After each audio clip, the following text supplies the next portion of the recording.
How to mark all emails as read in Gmail. Hi everyone, welcome to our channel. Let's begin. In this video, I will show you step by step on how you can mark all emails as read in Gmail. Step 1 is to open up any web browser.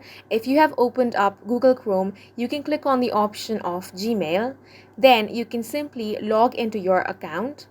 Or if you have opened up any other web browser, head over to mail.google.com. Once you have been signed into your Google account, here, as you can see, there are different emails. It is hard to go through them one by one, especially if there are bulk emails which have not been read. Thankfully, there is an option how you can mark all emails as read. You want to click on this box and then all the emails are going to be selected. Once all the emails have been selected, click on the three dots.